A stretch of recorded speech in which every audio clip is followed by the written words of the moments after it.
culture avec entre autres une exposition qui va ouvrir ses portes aujourd'hui, samedi 21 mars, juste en face de la maison des Terry. C'est Phoenix 21.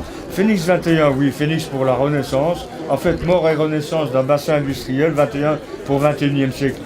Et tout ça était très bien. Et puis, paf, voilà la Première Guerre mondiale avec son cortège de désastres, de destruction. Des laboratoires, l'université elle-même a été détruite, saccagée. On brimait la science. On a démantelé complètement des ateliers, des entreprises. Des machines ont été démontées, emportées, voire carrément détruites. Et puis, arrive heureusement la fin de la guerre. Et que font les Liégeois? Ben, les Liégeois font comme Michel de l'Hôpital disait déjà au XVe siècle. Sans cesse, les Liégeois ont relevé leur crest. Les crestes du coq, comme on dit en wallon. Et bien, c'est ça que ça voulait dire. Et relever les défis. Et effectivement, à l'époque, dans l'immédiate après-guerre, qu'avons-nous pu constater?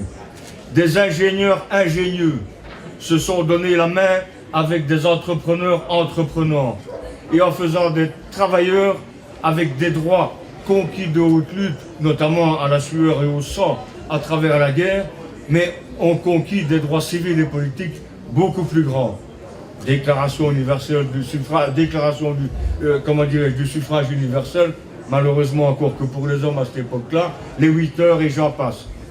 Et alors, que s'est-il passé? Ben, ils avaient davantage du cœur à l'ouvrage. Et ensemble, nous avons redressé cette situation, repartant comme un phénix. Vous comprenez pourquoi le mot phénix? De ses cendres. Et pourquoi 21? Parce que le 21e siècle, c'est l'avenir de notre jeunesse d'aujourd'hui. Elle doit reprendre confiance en elle. Elle doit considérer que rien n'est fatal et que tout leur appartient. Comme il appartenait aux jeunes de l'époque, de reprendre avec ces ingénieurs, avec ces travailleurs, avec ces entrepreneurs, de redresser la situation économique de notre région. Ils l'ont fait, nous pouvons encore le faire aujourd'hui. C'est ça l'essentiel du message que cette exposition veut livrer.